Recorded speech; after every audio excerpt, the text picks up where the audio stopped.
اور میں اپنے آپ کو پاک صاف نہیں کہتا، کیونکہ نفس امارہ انسان کو برائی ہی سکھاتا رہتا ہے، مگر یہ کہ میرا پروردگار رحم فرمائے۔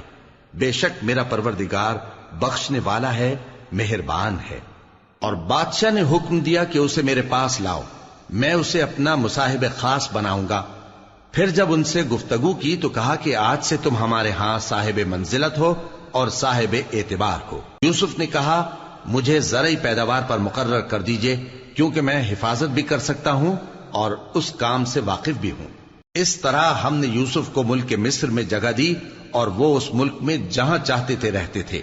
ہم اپنی رحمت جس پر چاہتے ہیں کرتے ہیں اور نیکوکاروں کے اجر کو ضائع نہیں کرتے، اور جو لوگ ایمان لائے اور ڈرتے رہے ان کے لیے آخرت کا اجر بہت بہتر ہے۔ اور یوسف کے بھائی کنعان سے مصر میں غلہ خریدنے کے لیے آئے تو یوسف کے پاس گئے، تو یوسف نے ان کو پہچان لیا اور وہ ان کو نہ پہچان سکے۔ اور جب یوسف نے ان کے لیے ان کا سامان تیار کر دیا تو کہا کہ پھر آنا تو جو باپ کی طرف سے تمہارا ایک اور بھائی ہے اسے بھی میرے پاس لیتے آنا۔ کیا تم نہیں دیکھتے کہ میں ناب بھی پوری پوری دیتا ہوں اور مہمانداری بھی خوب کرتا ہوں؟ اب اگر تم اسے میرے پاس نہ لاؤ گے تو نہ تمہیں میرے ہاں سے غلہ ملے گا اور نہ تم میرے پاس ہی آ سکو گے۔ انہوں نے کہا کہ ہم اس کے بارے میں اس کے والد کو پھسلائیں گے اور ہم یہ کام کر کے رہیں گے۔ اور یوسف نے اپنے خدام سے کہا کہ ان کا سرمایہ یعنی غلے کی قیمت ان کے سامان میں رکھ دو۔ عجب نہیں کہ جب یہ اپنے اہل و عیال میں جائیں تو اسے پہچان لیں، اور عجب نہیں کہ یہ پھر یہاں آئے۔ بس جب وہ اپنے والد کے پاس واپس گئے تو کہنے لگے کہ ابا ہمارے لیے غلے کی بندش کر دی گئی ہے، تو ہمارے ساتھ ہمارے بھائی کو بھیج دیجئے تاکہ ہم پھر غلہ لائیں اور ہم اس کے نگہبان ہیں۔ یعقوب نے کہا کہ میں اس کے بارے میں تمہارا اعتبار نہیں کرتا، مگر ویسا ہی جیسا پہلے اس کے بھائی کے بارے میں کیا تھا، سو اللہ ہی بہتر نگہبان ہے اور وہ سب سے زیادہ رحم کرنے والا ہے۔ اور جب انہوں نے اپنا اسباب کھولا تو دیکھا کہ ان کا سرمایہ واپس کر دیا گیا ہے۔ کہنے لگے ابا ہمیں اور کیا چاہیے؟ دیکھیے یہ ہماری پونجی بھی ہمیں واپس کر دی گئی ہے، اور ہم اپنے اہل و عیال کے لیے پھر غلہ لائیں گے اور اپنے بھائی کی نگہبانی کریں گے، اور ایک بار شتر زیادہ لائیں گے کہ یہ غلہ جو ہم لائے ہیں تھوڑا ہے۔ یعقوب نے کہا کہ جب تک تم اللہ کا عہد نہ دو کہ اس کو میرے پاس صحیح و سالم لے آؤ گے، میں اسے ہرگز تمہارے ساتھ نہیں بھیجنے کا، مگر یہ کہ تم گھیر لیے جاؤ یعنی بے بس ہو جاؤ تو مجبوری ہے۔ پس جب انہوں نے والد کو اپنا قول دیا تو یعقوب نے کہا کہ جو قول و قرار ہم کر رہے ہیں اس کا اللہ ضامن ہے، اور فرمایا کہ اے میرے بیٹو ایک ہی دروازے سے داخل نہ ہونا بلکہ جدا جدا دروازوں سے داخل ہونا، اور میں اللہ کی تقدیر کو تو تم سے روک نہیں سکتا، بے شک حکم اللہ ہی کا ہے، میں اسی پر بھروسہ رکھتا ہوں، اور اہل توکل کو اسی پر بھروسہ رکھنا چاہیے۔ اور جب وہ ان مقامات سے داخل ہوئے جہاں جہاں سے داخل ہونے کے لیے ان کے والد نے ان سے کہا تھا، تو وہ تدبیر اللہ کے حکم کو ذرا بھی ٹال نہیں سکتی تھی۔ ہاں وہ یعقوب کے دل کی خواہش تھی جو انہوں نے پوری کی تھی، اور بے شک وہ صاحب علم تھے کیونکہ ہم نے ان کو علم سکھایا تھا، لیکن اکثر لوگ نہیں جانتے۔ اور جب وہ لوگ یوسف کے پاس پہنچے تو یوسف نے اپنے حقیقی بھائی کو اپنے پاس جگہ دی اور کہا کہ میں تمہارا بھائی ہوں، تو جو سلوک یہ ہمارے ساتھ کرتے رہے ہیں اس پر افسوس نہ کرنا۔ پھر جب ان کا اسباب تیار کر دیا تو اپنے بھائی کے تھیلے میں آپ خورا رکھ دیا۔ پھر جب وہ آبادی سے باہر نکل گئے تو ایک پکارنے والے نے آواز دی کہ قافلے والو تم تو چور ہو۔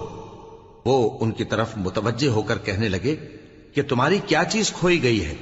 وہ بولے کہ بادشاہ کا کٹورا کھویا گیا ہے، اور جو شخص اس کو لے کے آئے اس کے لیے ایک بار شتر انعام، اور میں اس کا ضامن ہوں۔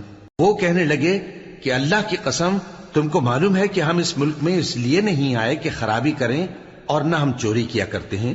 وہ بولے کہ اگر تم جھوٹے نکلے یعنی چوری ثابت ہوئی تو اس کی سزا کیا؟ انہوں نے کہا کہ اس کی سزا یہ کہ جس کے تھیلے میں وہ دستیاب ہو وہی اس کا بدل قرار دیا جائے، ہم ظالموں کو یہی سزا دیا کرتی ہیں۔ پھر یوسف نے اپنے بھائی کے تھیلے سے پہلے ان کے تھیلوں کو دیکھنا شروع کیا، پھر اپنے بھائی کے تھیلے میں سے اس کو نکال لیا۔ اس طرح ہم نے یوسف کے لیے تدبیر کی، ورنہ بادشاہ کے قانون کے مطابق وہ اپنے بھائی کو لے نہیں سکتے تھے مگر یہ کہ اللہ چاہے۔ ہم جس کے چاہتے ہیں درجے بلند کرتے ہیں، اور ہر علم والے سے بڑھ کر ایک بڑا علم والا ہے۔ برادران یوسف نے کہا کہ اگر اس نے چوری کی ہو تو کچھ عجب نہیں کہ اس کے ایک بھائی نے بھی پہلے چوری کی تھی، مگر یوسف نے اس بات کو اپنے دل میں مخفی رکھا اور ان پر ظاہر نہ ہونے دیا، یعنی زیر لب کہا کہ تم بڑے برے ہو اور جو تم بیان کرتے ہو اللہ اسے خوب جانتا ہے۔ وہ کہنے لگے کہ اے عزیز، اس کے والد بہت بوڑھے ہیں اور اس سے بہت محبت رکھتے ہیں، تو اس کو چھوڑ دیجئے اور اس کی جگہ ہم میں سے کسی کو رکھ لیجئے، ہم دیکھتے ہیں کہ آپ احسان کرنے والے ہیں۔ یوسف نے کہا کہ اللہ پناہ میں رکھے کہ جس شخص کے پاس ہم نے اپنی چیز پائی ہے اس کے سوا کسی اور کو پکڑ لیں، ایسا کریں تو ہم بڑے بے انصاف ہیں۔ آخر جب وہ اس سے نا امید ہو گئے تو الگ ہو کر صلاح کرنے لگے۔ سب سے بڑے نے کہا، کیا تم نہیں جانتے کہ تمہارے والد نے تم سے اللہ کا عہد لیا ہے اور اس سے پہلے بھی تم یوسف کے بارے میں قصور کر چکے ہو؟ تو جب تک والد صاحب مجھے اجازت نہ دیں میں تو اس جگہ سے ہلنے کا نہیں، یا اللہ میرے لیے کوئی فیصلہ کرے، اور وہ سب سے بہتر فیصلہ کرنے والا ہے۔ تم سب والد صاحب کے پاس واپس جاؤ اور کہو کہ ابا، آپ کے صاحبزادے نے وہاں جا کر چوری کی، اور ہم نے تو اپنی دانست کے مطابق آپ سے اس کے لے آنے کا عہد کیا تھا، مگر ہم غیب کی باتوں کے جاننے اور یاد رکھنے والے تو نہیں تھے، اور جس بستی میں ہم ٹھہرے تھے وہاں سے، یعنی اہل مصر سے، اور جس قافلے میں آئے ہیں اس سے دریافت کر لیجئے، اور ہم اس بیان میں بالکل سچے ہیں۔ جب انہوں نے یہ بات یعقوب سے آ کر کہی تو انہوں نے کہا کہ حقیقت یوں نہیں ہے، بلکہ یہ بات تم نے اپنے دل سے بنا لی ہے، تو صبر ہی بہتر ہے۔ عجب نہیں کہ اللہ ان سب کو میرے پاس لے آئے، بے شک وہ علم والا ہے، حکمت والا ہے۔ اور ان کے پاس سے چلے گئے اور کہنے لگے کہ ہائے افسوس یوسف پر، ہائے افسوس، اور رنج و الم میں ان کی آنکھیں سفید ہو گئیں اور ان کا دل غم سے بھر رہا تھا۔ بیٹے کہنے لگے کہ واللہ آپ تو یوسف کو اسی طرح یاد ہی کرتے رہیں گے یہاں تک کہ آپ گھل جائیں گے یا جان ہی دے دیں گے۔ انہوں نے کہا کہ میں تو اپنے غم و اندوہ کا اظہار اللہ سے کرتا ہوں، اور اللہ کی طرف سے وہ باتیں جانتا ہوں جو تم نہیں جانتے۔ اے بیٹو، یوں کرو کہ ایک دفعہ پھر جاؤ اور یوسف اور اس کے بھائی کو تلاش کرو، اور اللہ کی رحمت سے نا امید نہ ہونا کہ اللہ کی رحمت سے تو کافر لوگ ہی نا امید ہوا کرتے ہیں۔ پھر جب وہ یوسف کے پاس گئے تو کہنے لگے کہ اے عزیز، ہمیں اور ہمارے اہل و عیال کو بڑی تکلیف ہو رہی ہے، اور ہم یہ تھوڑا سا سرمایہ لائے ہیں، آپ ہمیں اس کے عوض پورا غلہ دے دیجئے اور ہم پر خیرات کیجئے کہ اللہ خیرات کرنے والوں کو ثواب دیتا ہے۔ یوسف نے کہا، تمہیں معلوم ہے کہ جب تم نادانی میں پھنسے ہوئے تھے تو تم نے یوسف اور اس کے بھائی کے ساتھ کیا کیا تھا؟ وہ بولے، کیا واقعی تم ہی یوسف ہو؟ انہوں نے کہا، ہاں میں یوسف ہوں، اور بن یامین کی طرف اشارہ کر کے کہنے لگے، یہ میرا بھائی ہے، اللہ نے ہم پر بڑا احسان کیا ہے۔ جو شخص اللہ سے ڈرتا اور صبر کرتا ہے تو اللہ نیکوکاروں کا اجر ضائع نہیں کرتا۔ وہ بولے، اللہ کی قسم، اللہ نے تم کو ہم پر فضیلت بخشی ہے اور بے شک ہم خطاکار تھے۔ یوسف نے کہا کہ آج کے دن تم پر کوئی ملامت نہیں، اللہ تم کو معاف کرے، اور وہ سب سے بڑھ کر رحم کرنے والا ہے۔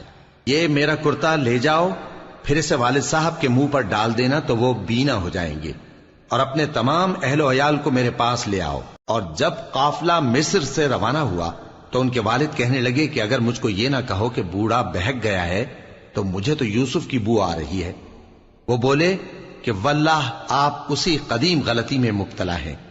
مگر جب خوشخبری دینے والا آپ پہنچا تو اس نے کرتا ان کے منہ پر ڈال دیا، سو وہ بینا ہو گئے، اور بیٹوں سے کہنے لگے، کیا میں نے تم سے نہیں کہا تھا کہ میں اللہ کی طرف سے وہ باتیں جانتا ہوں جو تم نہیں جانتے؟ بیٹوں نے کہا کہ ابا، ہمارے لیے ہمارے گناہ کی مغفرت مانگیے، بے شک ہم خطاکار تھے۔ فرمایا، میں اپنے پروردگار سے تمہارے لیے بخشش مانگوں گا، بے شک وہ بخشنے والا ہے، مہربان ہے۔ پھر جب یہ سب لوگ یوسف کے پاس پہنچے تو انہوں نے اپنے والدین کو اپنے پاس جگہ دی اور کہا، مصر میں داخل ہو جائیے، اللہ نے چاہا تو امن و امان سے رہیے گا۔ اور اپنے والدین کو تخت پر بٹھایا اور سب ان کے آگے سجدے میں گر پڑے۔ اور اس وقت یوسف نے کہا، ابا جان، یہ میرے اس خواب کی تعبیر ہے جو میں نے پہلے بچپن میں دیکھا تھا۔ میرے پروردگار نے اسے سچ کر دیا اور اس نے مجھ پر بہت سے احسان کیے ہیں کہ مجھ کو قید خانے سے نکالا، اور اس کے بعد کہ شیطان نے مجھ میں اور میرے بھائیوں میں فساد ڈال دیا تھا، آپ کو گاؤں سے یہاں لایا۔ بے شک میرا پروردگار جو چاہتا ہے تدبیر سے کرتا ہے، وہ علم والا ہے، حکمت والا ہے۔ جب یہ سب باتیں ہو لیں تو یوسف نے اللہ سے دعا کی کہ اے میرے پروردگار، تو نے مجھ کو حکومت سے نوازا اور خوابوں کی تعبیر کا علم بخشا۔ اے آسمانوں اور زمین کے پیدا کرنے والے، تو ہی دنیا اور آخرت میں میرا کارساز ہے۔ تو مجھے دنیا سے اپنی اطاعت کی حالت میں اٹھائیو اور آخرت میں اپنے نیک بندوں میں داخل کیجو۔ اے پیغمبر، یہ اخبار غیب میں سے ہیں جو ہم تمہاری طرف بھیجتے ہیں۔ اور جب برادران یوسف نے اپنی بات پر اتفاق کیا تھا اور وہ فریب کر رہے تھے تو تم ان کے پاس تو نہ تھے، اور بہت سے آدمی گو تم کتنی خواہش کرو ایمان لانے والے نہیں ہیں، اور تم ان سے اس خیر خواہی کا کچھ صلہ بھی تو نہیں مانگتے۔ یہ قرآن اور کچھ نہیں تمام جہانوں کے لیے نصیحت ہے، اور آسمان و زمین میں بہت سی نشانیاں ہیں جن پر سے یہ گزرتے ہیں اور ان کو نظر انداز کر دیتے ہیں، اور یہ اکثر اللہ پر ایمان نہیں رکھتے مگر اس کے ساتھ شرک بھی کرتے ہیں۔ تو کیا یہ اس بات سے بے خوف ہیں کہ ان پر اللہ کا عذاب نازل ہو کر ان کو ڈھانپ لے، یا ان پر ناگہاں قیامت آ جائے اور انہیں خبر بھی نہ ہو؟ کہہ دو میرا رستہ تو یہ ہے، میں اللہ کی طرف بلاتا ہوں سمجھ بوجھ کر، میں بھی لوگوں کو اللہ کی طرف بلاتا ہوں اور میرے پیراؤ بھی، اور اللہ پاک ہے اور میں شرک کرنے والوں میں سے نہیں ہوں۔ اور ہم نے تم سے پہلے بستیوں کے رہنے والوں میں سے مرد ہی بھیجے تھے جن کی طرف ہم وہی بھیجتے تھے۔ کیا ان لوگوں نے ملک میں سیر و سیاحت نہیں کی کہ دیکھ لیتے کہ جو لوگ ان سے پہلے تھے ان کا انجام کیا ہوا؟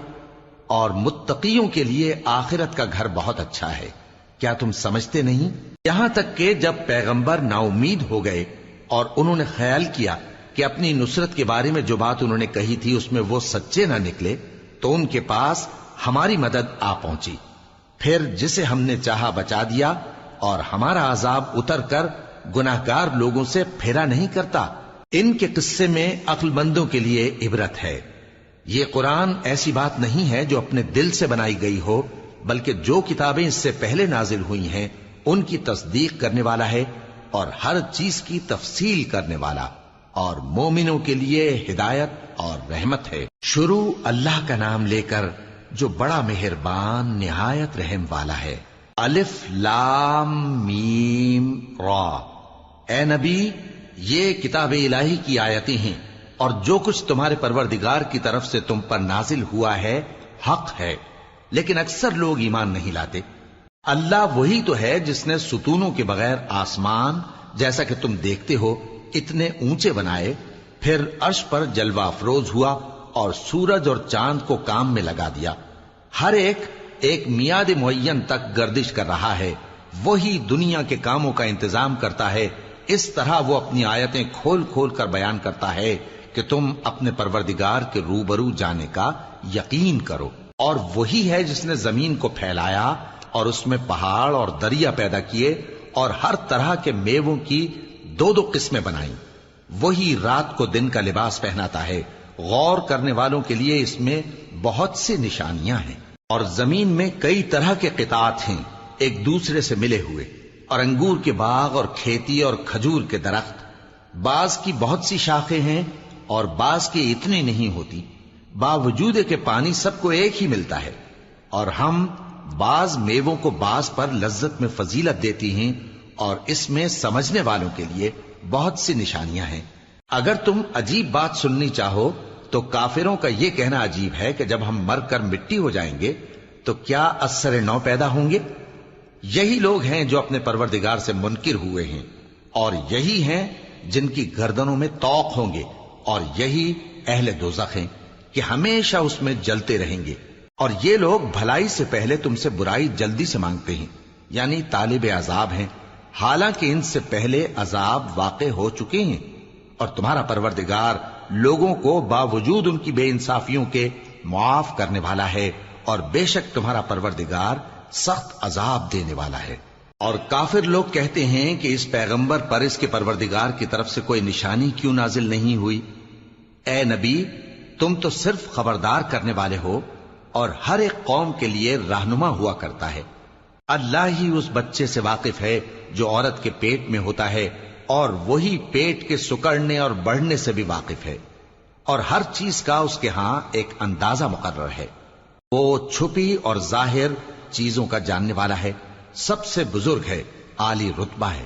کوئی تم میں سے چپکے سے بات کہے یا پکار کر، یا رات کو کہیں چھپ جائے یا دن کی روشنی میں کھلم کھلا چلے پھرے، اللہ کے نزدیک برابر ہے۔ اس کے آگے اور پیچھے اللہ کے چوکیدار ہیں جو اللہ کے حکم سے اس کی نگرانی کرتے ہیں۔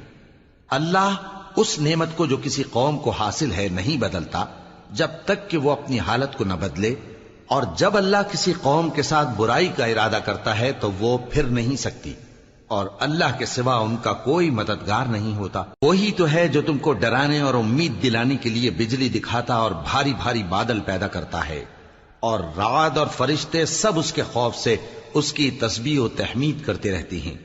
اور وہی بجلیاں بھیجتا ہے، پھر جس پر چاہتا ہے گرا بھی دیتا ہے، جبکہ وہ اللہ کے بارے میں جھگڑتے ہیں، اور وہ بڑی قوت والا ہے۔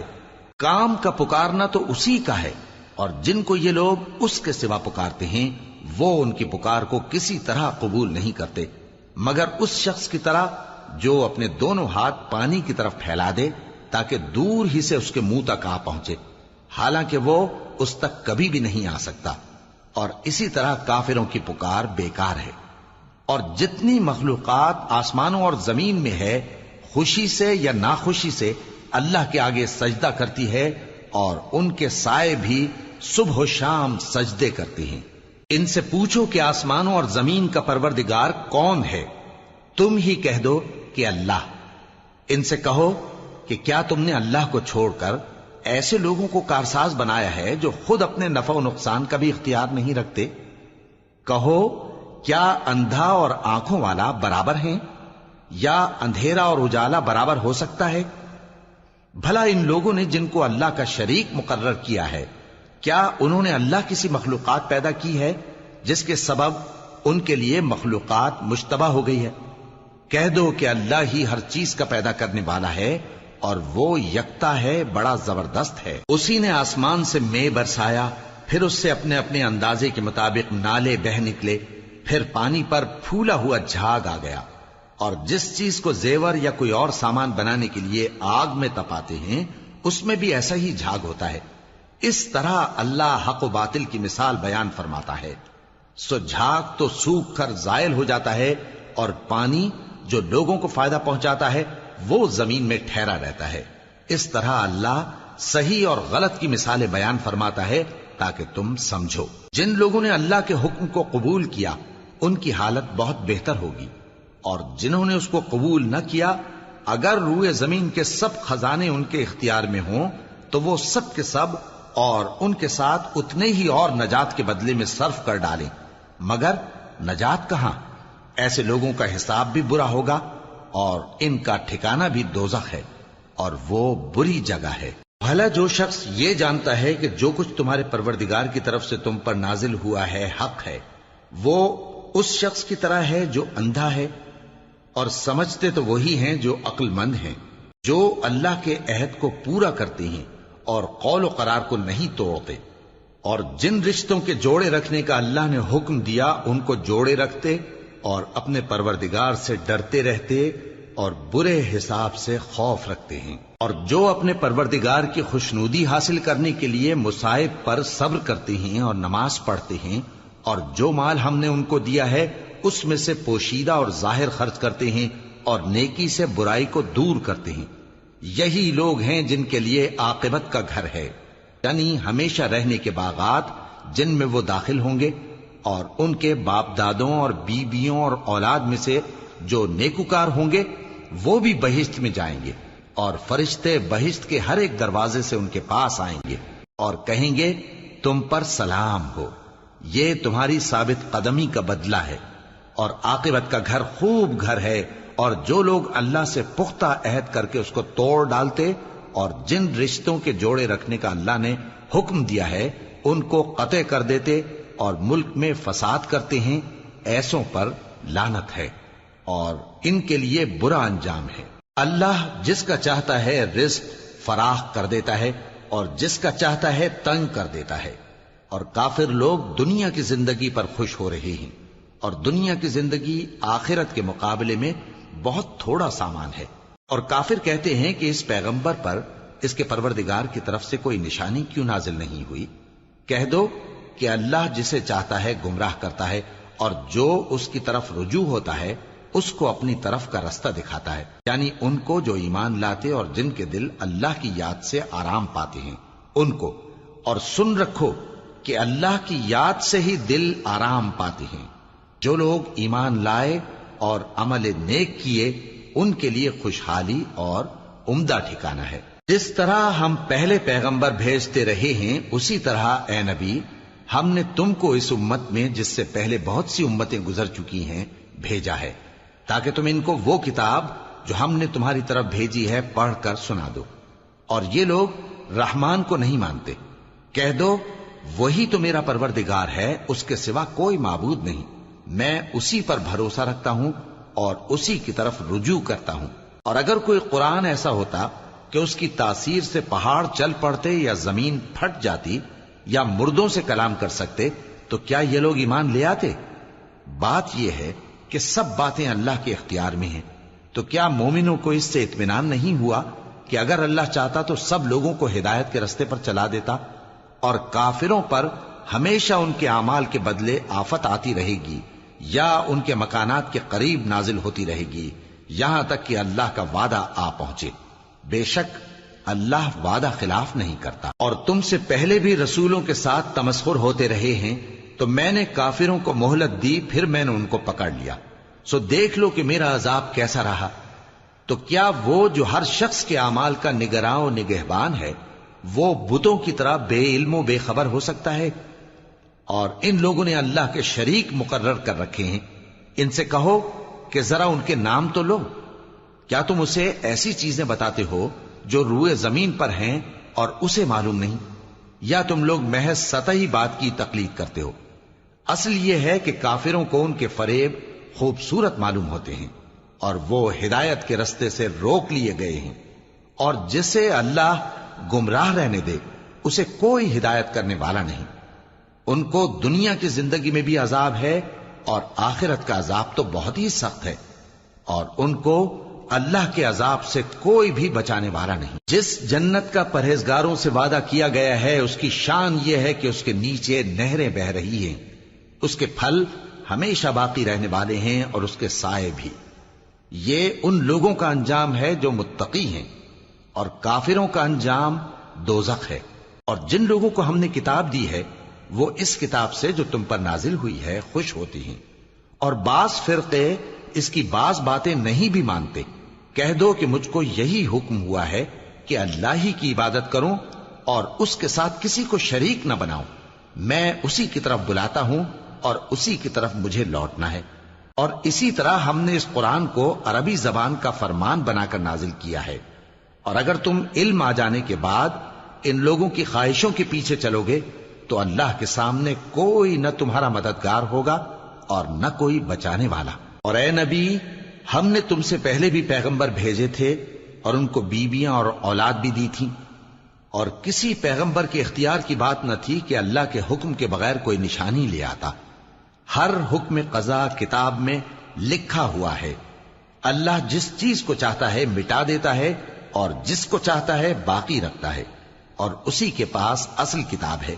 اور اگر ہم کوئی عذاب جس کا ان لوگوں سے وعدہ کرتے ہیں تمہیں دکھائیں، یعنی تمہارے روبرو ان پر نازل کریں، یا تمہاری مدت حیات پوری کر دیں، یعنی تمہارے انتقال کے بعد عذاب بھیجیں، تو تمہارا کام ہمارے احکام کا پہنچا دینا ہے اور ہمارا کام حساب لینا ہے۔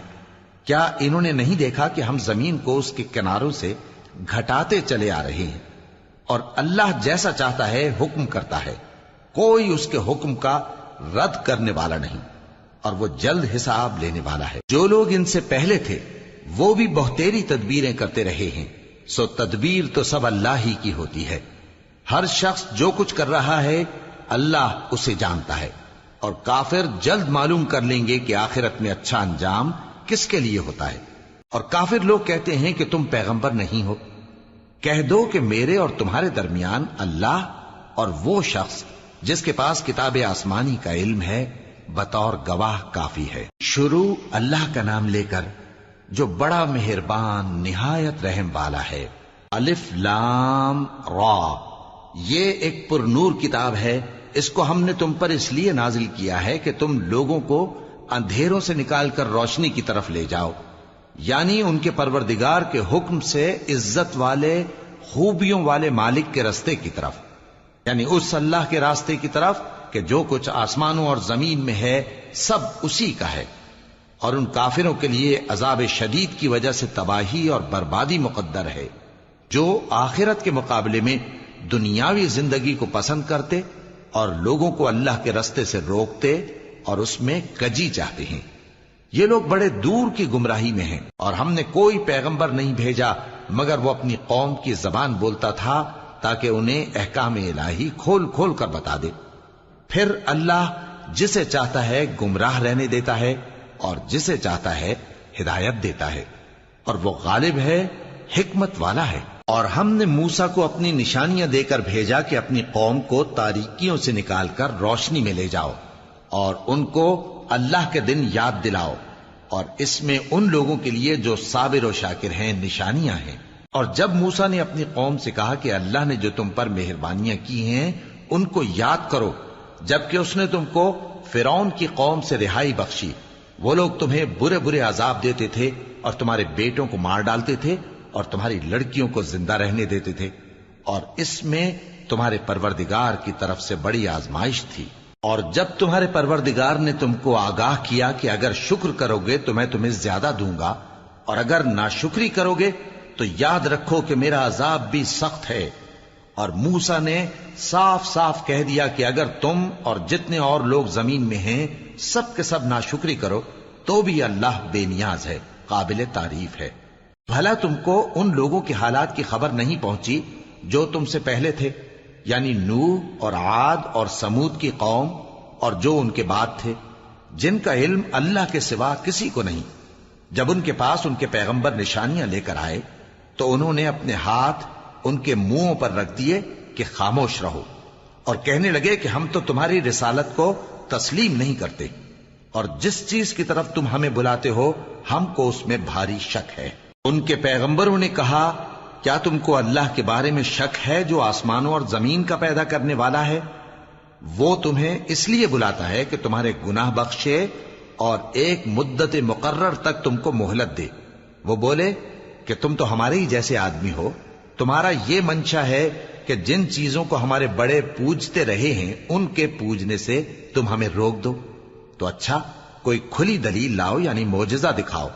پیغمبروں نے ان سے کہا کہ ہاں ہم تمہارے ہی جیسے آدمی ہیں، لیکن اللہ اپنے بندوں میں سے جس پر چاہتا ہے نبوت کا احسان کرتا ہے، اور ہمارے اختیار کی بات نہیں کہ ہم اللہ کے حکم کے بغیر تم کو تمہاری فرمائش کے مطابق معجزہ دکھائیں. اور اللہ ہی پر مومنوں کو تو بھروسہ رکھنا چاہیے. اور ہم کیوں اللہ پر بھروسہ نہ رکھیں حالانکہ اس نے ہم کو ہمارے دین کے سیدھے رستے بتائے ہیں، اور جو تکلیفیں تم ہم کو دیتے ہو اس پر ہم صبر کریں گے. اور اہل توکل کو تو اللہ ہی پر بھروسہ رکھنا چاہیے. اور جو کافر تھے انہوں نے اپنے پیغمبروں سے کہا کہ یا تو ہم تم کو اپنے ملک سے باہر نکال دیں گے یا تم ہمارے مذہب میں واپس آ جاؤ. بس ان کے پروردگار نے ان کی طرف وحی بھیجی کہ ہم ظالموں کو ہلاک کر دیں گے اور ان کے بعد تم کو اس زمین میں آباد کر دیں گے. یہ اس شخص کے لیے ہے جو قیامت کے روز میرے سامنے کھڑے ہونے سے ڈرے اور میرے عذاب سے خوف کرے. اور پیغمبروں نے اللہ سے فتح چاہی اور ہر سرکش ضدی نامراد رہ گیا. اس کے پیچھے دوزخ ہے اور اسے پیپ والا پانی پلایا جائے گا.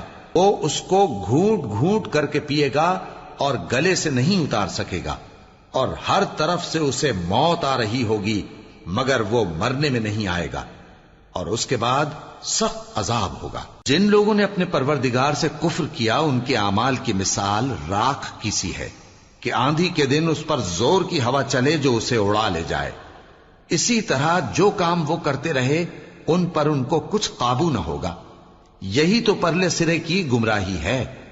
کیا تم نے نہیں دیکھا کہ اللہ نے آسمانوں اور زمین کو تدبیر سے پیدا کیا ہے؟ اگر وہ چاہے تو تم کو نابود کر دے اور تمہاری جگہ نئی مخلوق پیدا کر دے، اور یہ اللہ کو کچھ بھی مشکل نہیں۔ اور قیامت کے دن سب لوگ اللہ کے سامنے کھڑے ہوں گے تو غریب پیروکار بڑے بن بیٹھنے والوں سے کہیں گے کہ ہم تو تمہارے پیرو تھے، کیا تم اللہ کا کچھ عذاب ہم پر سے دفع کر سکتے ہو؟ وہ کہیں گے کہ اگر اللہ ہم کو ہدایت کرتا تو ہم تم کو ہدایت کرتے۔ اب ہم گھبراہٹ ظاہر کریں یا صبر کریں، ہمارے حق میں برابر ہے، کوئی جگہ رہائی کی ہمارے لیے نہیں ہے۔ اور جب حساب کتاب کا کام فیصل ہو چکے گا تو شیطان کہے گا جو وعدہ اللہ نے تم سے کیا تھا وہ تو سچا تھا، اور جو وعدہ میں نے تم سے کیا تھا وہ جھوٹا تھا، اور میرا تم پر کسی طرح کا زور نہیں تھا۔ ہاں، میں نے تم کو گمراہی اور باطل کی طرف بلایا تو تم نے جلدی سے اور بے دلیل میرا کہنا مان لیا، تو آج مجھے ملامت نہ کرو، اپنے آپ ہی کو ملامت کرو۔ نہ میں تمہاری فریاد رسی کر سکتا ہوں اور نہ تم میری فریاد رسی کر سکتے ہو۔ میں اس بات سے انکار کرتا ہوں کہ تم پہلے مجھے شریک بناتے تھے۔ بے شک جو ظالم ہیں ان کے لیے درد دینے والا عذاب ہے۔ اور جو ایمان لائے اور عمل نیک کرتے رہے وہ بہشتوں میں داخل کیے جائیں گے جن کے نیچے نہریں بہ رہی ہیں، اپنے پروردگار کے حکم سے وہ ہمیشہ ان میں رہیں گے، وہاں وہ ہر ملاقات پر ایک دوسرے کو سلام کہیں گے۔ کیا تم نے نہیں دیکھا کہ اللہ نے کلمہ طیبہ کی کیسی مثال بیان فرمائی ہے؟ وہ ایسی ہے جیسے پاکیزہ درخت جس کی جڑ مضبوط ہو اور شاخیں آسمان میں پھیلی ہوں، وہ اپنے پروردگار کے حکم سے ہر موقع پر پھل لاتا ہو۔ اور اللہ لوگوں کے لیے مثالیں بیان فرماتا ہے تاکہ وہ نصیحت حاصل کریں۔ اور ناپاک بات یعنی غلط عقیدے کی مثال ناپاک درخت کی سی ہے کہ وہ زمین کے اوپر ہی سے اکھیڑ کر پھینک دیا جائے، اس کو ذرا بھی قرار و ثبات نہیں۔ اللہ مومنوں کے دلوں کو صحیح اور پکی بات سے دنیا کی زندگی میں بھی مضبوط رکھتا ہے اور آخرت میں بھی رکھے گا، اور اللہ بے انصافوں کو گمراہ کر دیتا ہے، اور اللہ جو چاہتا ہے کرتا ہے۔ کیا تم نے ان لوگوں کو نہیں دیکھا جنہوں نے اللہ کے احسان کو ناشکری سے بدل دیا اور اپنی قوم کو تباہی کے گھر میں لا اتارا، یعنی دوزخ میں، کہ سب ناشکرے اس میں داخل ہوں گے اور وہ برا ٹھکانہ ہے۔ اور ان لوگوں نے اللہ کے شریک مقرر کیے کہ لوگوں کو اس کے رستے سے گمراہ کریں۔ کہہ دو کہ چند روز فائدے اٹھا لو، آخر کار تم کو دوزخ کی طرف لوٹ کر جانا ہے۔ اے پیغمبر، میرے مومن بندوں سے کہہ دو کہ نماز پڑھا کریں، اور اس دن کے آنے سے پیشتر جس میں نہ اعمال کا سودا ہوگا اور نہ دوستی کام آئے گی، ہمارے دیے ہوئے مال میں سے پوشیدہ اور علانیہ خرچ کرتے رہیں۔ اللہ ہی تو ہے جس نے آسمانوں اور زمین کو پیدا کیا اور آسمان سے مے برسایا، پھر اس سے تمہارے کھانے کے لیے پھل پیدا کیے اور کشتیوں اور جہازوں کو تمہارے زیر فرمان کیا تاکہ وہ سمندر میں اس کے حکم سے چلیں، اور نہروں کو بھی تمہارے زیر فرمان کیا، اور سورج اور چاند کو تمہارے لیے کام میں لگا دیا کہ دونوں دن رات ایک ڈگر پر چل رہے ہیں، اور رات اور دن کو بھی تمہاری خاطر کام میں لگا دیا، اور جو کچھ تم نے مانگا سب میں سے تم کو عنایت کیا، اور اگر اللہ کے احسان گننے لگو تو شمار نہ کر سکو، مگر لوگ نعمتوں کا شکر نہیں کرتے۔ کچھ شک نہیں کہ انسان بڑا بے انصاف ہے، ناشکرا ہے۔ اور جب ابراہیم نے دعا کی کہ اے میرے پروردگار، اس شہر کو لوگوں کے لیے امن کی جگہ بنا دے، اور مجھے اور میری اولاد کو اس بات سے کہ بتوں کی پرستش کرنے لگیں بچائے رکھیو۔ اے پروردگار، انہوں نے بہت سے لوگوں کو گمراہ کیا ہے، سو جس شخص نے میرا کہا مانا وہ میرا ہے، اور جس نے میری نافرمانی کی تو تو بخشنے والا ہے، مہربان ہے۔ اے پروردگار، میں نے اپنی اولاد ایک وادی میں جہاں کھیتی نہیں، تیرے عزت و ادب والے گھر کے پاس لا بسائی ہے۔ اے پروردگار، تاکہ یہ نماز پڑھیں، سو تو لوگوں کے دلوں کو ایسا کر دے کہ ان کی طرف جھکے رہیں، اور ان کو میووں سے روزی دیتے رہنا تاکہ تیرا شکر کریں۔ اے پروردگار، جو بات ہم چھپاتے اور جو ظاہر کرتے ہیں تو سب جانتا ہے، اور اللہ سے کوئی چیز مخفی نہیں، نہ زمین میں نہ آسمان میں۔ اللہ کا شکر ہے جس نے مجھ کو بڑی عمر میں اسماعیل اور اسحاق بخشے، بے شک میرا پروردگار دعا سننے والا ہے۔ اے پروردگار، مجھ کو ایسی توفیق عنایت کر کہ نماز پڑھتا رہوں اور میری اولاد کو بھی یہ توفیق بخش۔ اے پروردگار میری دعا قبول فرما۔ اے پروردگار حساب کتاب کے دن میری اور میرے ماں باپ کی اور مومنوں کی مغفرت کیجو۔ اور مومنوں یہ نہ سمجھنا کہ یہ ظالم جو کام کر رہے ہیں اللہ ان سے بے خبر ہے، وہ ان کو اس دن تک مہلت دے رہا ہے جبکہ دہشت کے سبب آنکھیں پھٹی کی پھٹی رہ جائیں گی اور لوگ سر اٹھائے ہوئے میدان قیامت کی طرف دوڑ رہے ہوں گے، ان کی نگاہیں خود اپنی طرف لوٹ نہ سکیں گی اور ان کے دل مارے خوف کے ہوا ہو رہے ہوں گے۔ اور لوگوں کو اس دن سے آگاہ کر دو جب ان پر عذاب آ جائے گا، تب ظالم لوگ کہیں گے کہ اے ہمارے پروردگار ہمیں تھوڑی سی مہلت عطا کر تاکہ ہم تیری دعوت توحید قبول کریں اور تیرے پیغمبروں کے پیچھے چلیں۔ تو جواب ملے گا کیا تم پہلے قسمیں نہیں کھایا کرتے تھے کہ تم کو اس حال سے جس میں تم ہو زوال نہیں ہوگا؟ اور جو لوگ اپنے آپ پر ظلم کرتے تھے تم ان کے مکانوں میں رہتے تھے اور تم پر ظاہر ہو چکا تھا کہ ہم نے ان لوگوں کے ساتھ کس طرح کا معاملہ کیا تھا اور تمہارے سمجھانے کے لیے مثالیں بیان کر دی تھیں۔ اور انہوں نے بڑی بڑی تدبیریں کی اور ان کی سب تدبیریں اللہ کے ہاں لکھی ہوئی ہیں۔ گو وہ تدبیریں ایسی غضب کی تھیں کہ ان سے پہاڑ بھی ٹل جائیں۔ تو ایسا خیال نہ کرنا کہ اللہ نے جو اپنے پیغمبروں سے وعدہ کیا ہے وہ اس کے خلاف کرے گا۔ بے شک اللہ زبردست ہے، بدلہ لینے والا ہے۔ جس دن یہ زمین دوسری ہی زمین بنا دی جائے گی اور آسمان بھی بدل دیے جائیں گے اور سب لوگ اللہ کے سامنے نکل کھڑے ہوں گے جو یکتا ہے بڑا زبردست ہے۔ اور اس دن تم گناہگاروں کو دیکھو گے کہ زنجیروں میں جکڑے ہوئے ہیں، ان کے کرتے تارکول کے ہوں گے اور ان کے چہروں کو آگ لپٹ رہی ہوگی، یہ اس لیے کہ اللہ ہر شخص کو اس کے اعمال کا بدلہ دے۔ بے شک اللہ جلد حساب لینے والا ہے۔ یہ قرآن لوگوں کے نام اللہ کا پیغام ہے تاکہ ان کو اس سے ڈرایا جائے اور تاکہ وہ جان لیں کہ وہی اکیلا معبود ہے اور تاکہ اہل عقل نصیحت حاصل کریں۔